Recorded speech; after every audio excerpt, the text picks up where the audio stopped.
Impressionnés.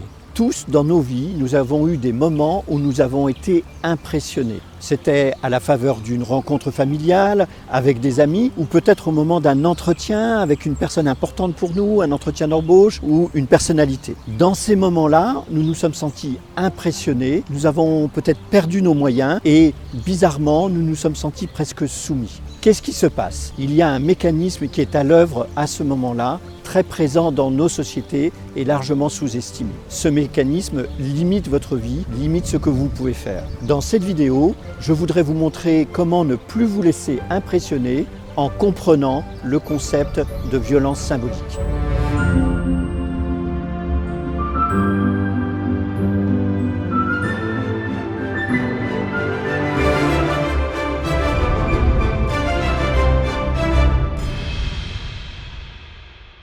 Bonjour à tous, je suis Patrick Dugois, auteur et conférencier et je vous parle chaque semaine de sujets concernant la résilience et le développement personnel. Si vous ne l'avez pas encore fait, abonnez-vous à la chaîne pour découvrir tous ces contenus et puis cliquez sur la cloche, vous serez informé de nos prochaines vidéos. Laissez-moi vous raconter une histoire personnelle. Au début de ma carrière, j'étais peintre en bâtiment. Comme j'ai été licencié, j'ai décidé à un moment de reprendre mes études et n'ayant pas été au lycée, de passer l'examen spécial d'entrée en université. Il a fallu que je rencontre un enseignant responsable de cette formation et qui devait décider ou pas de m'y intégrer. J'ai donc rendez-vous avec cet enseignant à la Sorbonne, à Paris, dans le 5e arrondissement. J'arrive devant ce grand bâtiment, monument historique. Je me trouve devant la porte d'entrée, une porte monumentale, et à un moment je bloque. J'hésite, je me demande si je vais pousser la porte, si je vais entrer. Ce moment est très particulier pour moi parce que d'un coup, je mesure le pas que je suis en train de faire. Je mesure qu'en poussant cette porte, il va se passer quelque chose de particulier pour moi avec beaucoup d'enjeux. J'ai failli ne jamais entrer. J'ai failli faire demi-tour. Finalement, j'ai pris mon courage à deux mains et je suis entré. Je me suis perdu dans les couloirs. J'ai trouvé l'enseignant. J'ai fait la formation et aujourd'hui, j'ai fait des études universitaires de sociologie. Mais ce qui s'est passé à ce moment-là est une chose très importante, très sous-estimée dans notre société. Ça s'appelle la violence symbolique. Cette grande université, ce bâtiment imposant n'était pas vraiment pour moi. J'étais pas à la hauteur. Je me sentais presque dominé, inférieur. Ce concept de violence symbolique, c'est un concept qui a été créé par le sociologue Pierre Bourdieu. Que signifie la violence symbolique? D'abord, comme son nom l'indique, c'est une violence. Ça veut dire que c'est quelque chose qui va vous limiter, vous empêcher, vous abîmer. Elle est symbolique, c'est-à-dire qu'elle ne s'exprime pas physiquement. Et il y a au fond, même si le bâtiment était très important, une dimension un peu invisible. Et d'ailleurs, à l'époque, je ne connaissais absolument pas ce concept. Ce moment a été pour moi un moment déclic, un moment extrêmement important. Mais ça ne signifie pas que la violence symbolique ne s'exprime que dans ces moments-là où il y a un vrai malaise, etc. Elle s'exprime un peu partout dans la société. Par exemple, dans le monde scolaire, la violence symbolique est constamment à l'œuvre parce qu'un enfant né dans un quartier défavorisé, qui n'a pas tous les codes linguistiques ou toutes les manières d'être, peut très bien devenir un enfant en échec scolaire, tout simplement parce qu'il subit cette violence, il se sent dominé et du coup, il perd tous ses moyens. Par exemple, dans la plupart des grandes villes de province, lorsque vous allez dans un tribunal d'instance ou de grande instance, vous avez un monument imposant. Vous allez entrer, vous allez être dans une cour, les avocats et les magistrats vont être en robe. Tout cet élément d'apparat, etc., permet d'imposer l'institution, d'imposer le droit et d'imposer les règles. Eh bien, typiquement, nous sommes en présence de la violence symbolique. Pierre Bourdieu, quand il a développé ce concept, cherchait particulièrement à montrer comment la société se reproduit elle-même et comment, au fond, les dominants restent les dominants, les dominés restent les dominés.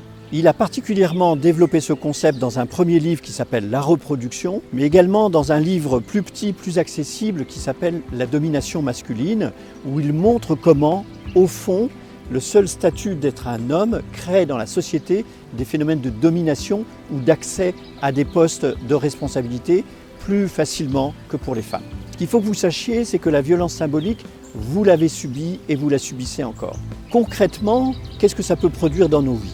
Ça va produire d'abord des interdictions inconsciente. La domination, globalement, le fait de se sentir dominé ou pas à la hauteur, ou d'imaginer que les choses ne sont pas pour nous, va faire que nous allons nous interdire certains projets en ayant la sensation que nous avons choisi. Mais en réalité, nous avons simplement rationalisé l'effet de la violence sur nous. Ça explique en grande partie pourquoi les mobilités sociales ascendantes sont parfois difficiles, parce qu'il y a des mécanismes qui empêchent. Vous le comprenez, dès lors que ces mécanismes sont à l'œuvre dans les institutions, un peu partout dans la société, il y a un enjeu pour vous, d'une part à les identifier et puis d'autre part à vous en libérer.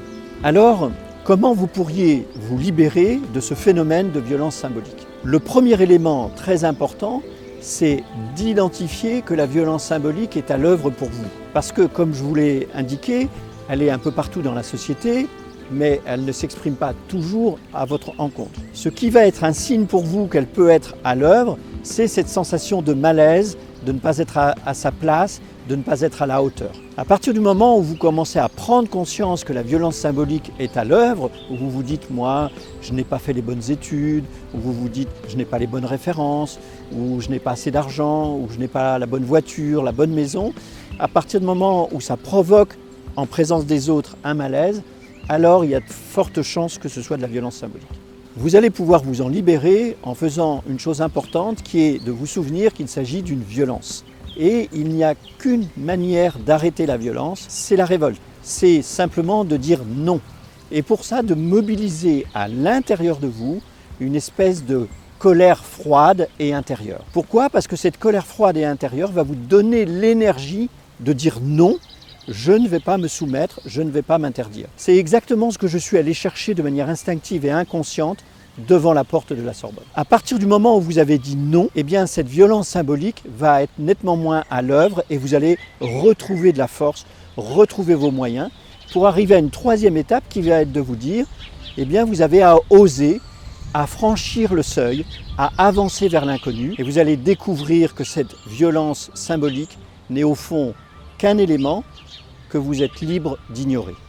Si vous souhaitez aller plus loin sur ce concept de violence symbolique, eh bien je vous suggère de lire l'œuvre de Pierre Bourdieu. Si vous n'êtes pas spécialiste, le livre La Reproduction, où il a vraiment développé ce concept, peut être un peu ardu à lire. Vous pouvez néanmoins lire l'autre livre dont je vous ai parlé, La domination masculine, parce qu'à travers ces relations hommes-femmes, on comprend parfaitement ce qui se joue comme violence indirecte, abstraite, dans les relations entre les hommes et les femmes. J'espère qu'après avoir vu cette vidéo, vous serez en mesure d'identifier vous-même à quel moment vous êtes victime de violences symboliques et ainsi pouvoir mieux gérer les situations sociales. Et puis je vous dis à très bientôt pour une nouvelle vidéo sur la chaîne La Fabrique de Résilience.